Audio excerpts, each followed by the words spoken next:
आपने पूछा है कि रिलेशनशिप्स की प्रॉब्लम्स को कैसे हैंडल करें। जब आपने प्रॉब्लम्स की बात की है तो इसका मतलब कुछ डिफरेंसेस हैं। डिफरेंसेस का मतलब विचारों की डिफरेंस है, कुछ मतभेद है, इन्हीं को तो प्रॉब्लम्स कहते हैं। तो इसमें सबसे पहले ये करना है कि जो भी डिफरेंसेस हैं उसमें आपका जो ओपिनियन है, जो आपका स्टैंड है, सबसे पहले उसको क्वेश्चन करना है। कई बार क्या होता है ना, हम अपने ओपिनियन को पकड़ के रहते हैं, हमें लगता है कि हम सही हैं और दूसरा गलत है। तो सबसे पहले हमको अपने ओपिनियन, अपने स्टैंड को क्वेश्चन करना है। इससे क्या होगा, हमारा माइंड खुल जाएगा, या आप कह सकते हैं कि शिफ्ट हो जाएगा, और तब हम दूसरे के ओपिनियन को समझ सकते हैं। कई बार ये होता है कि आपका जो ओपिनियन या स्टैंड है वो गलत हो और दूसरा सही हो, तो सबसे पहले उसके आगे क्वेश्चन मार्क लगा के ये देख लीजिए कि क्या आप बिल्कुल सही हैं। अगर आपको लगता है कि आप ठीक हैं और दूसरा जो है वो सही नहीं है, तो इसके बाद नेक्स्ट स्टेप ये बनता है कि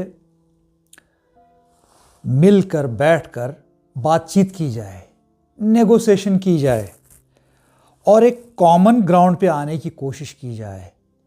मतलब थोड़ा सा आप एडजस्ट करें या कॉम्प्रोमाइज़ करें, थोड़ा सा अगला करे। यह आप तभी कर सकते हैं जब दूसरा पर्सन, चाहे वो आपका फैमिली मेम्बर हो, चाहे आपका जॉब में कलीग हो, चाहे आपका बिजनेस पार्टनर हो, जो भी आपका रिलेशनशिप है जिसमें डिफरेंस है, उसमें जो दूसरा है जिससे आपका रिलेशनशिप है, वो भी आपके साथ बातचीत करने के लिए, नेगोशिएशन करने के लिए तैयार होना चाहिए। वरना कैसे आप कॉमन ग्राउंड ढूंढेंगे? आप ढूंढ ही नहीं सकते। अगर वो तैयार नहीं है तो इसका मतलब आप वो डिफरेंस जो है उसको ओवरकम नहीं कर सकते। आपकी रिलेशनशिप में जो प्रॉब्लम है वो बनी रहेगी। अगर कोई छोटी मोटी प्रॉब्लम है जिससे आपको कोई ज़्यादा नुकसान नहीं है या जो दूसरों के लिए नुकसानदायक नहीं है, आपको कोई थ्रेट नहीं है, छोटी चीज़ अगर है जिसको आप इग्नोर कर सकते हो, तो इसको इग्नोर कर देना चाहिए और उसमें ज़्यादा आर्ग्यू करने से कोई फ़ायदा नहीं है। एक और एक्सट्रीम का केस हो सकता है जहाँ पर रिलेशनशिप टॉक्सिक हो सकती है। मतलब रिलेशनशिप में एक आदमी या एक औरत, जो भी है, एक पर्सन, अगेन चाहे घर का रिलेशनशिप है, चाहे जॉब में है, कलीग्स हैं, चाहे बिजनेस पार्टनर्स हैं, इसमें एक व्यक्ति जो है वो एक्सप्लॉइट हो रहा है किसी मजबूरी के कारण। वो जिससे भी उसका रिलेशनशिप है उसके आगे कुछ बोल नहीं पा रहा है। हो सकता है वो डिपेंडेंट हो या उसकी और कोई वीकनेस हो। तो टॉक्सिक रिलेशनशिप में भी बहुत लोग बने रहते हैं।